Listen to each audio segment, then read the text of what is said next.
rehefa tojo alahelo aho dia mitoetra eo ambany elatry ny tsy toa satria eo no mahatsara. Ilaiko ny fanatrehanao fanahy masonao avy.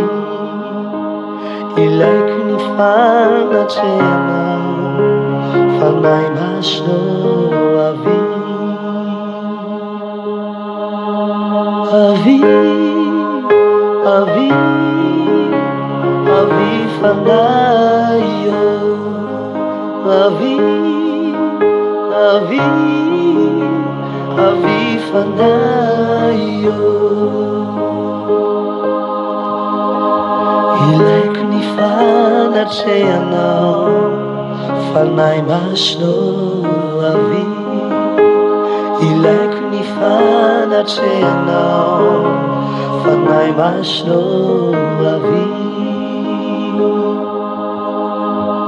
Anilanao aho tsy miriry, manana anao mampahery, atolotro anao ny fo, raiso bababo tokoa.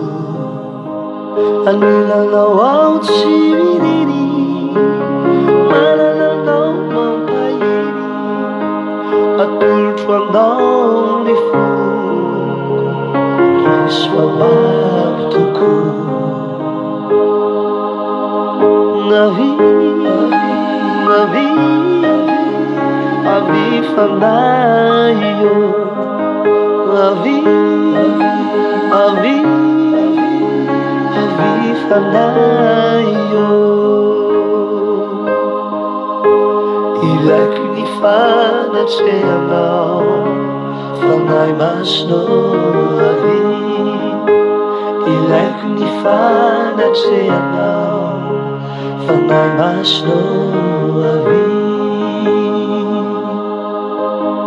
Anilanao aho tsy miriry, manana anao mampahery, atolotro ambony foko, raiso bababo tokoa. Anilanao aho tsy miriry, manana anao mampahery, atolotro anao ny fo, raiso bababo tokoa. Ny mitoetra eo ambany elatry ny tsy toa dia ny ao amin'ny fireneny avo indrindra.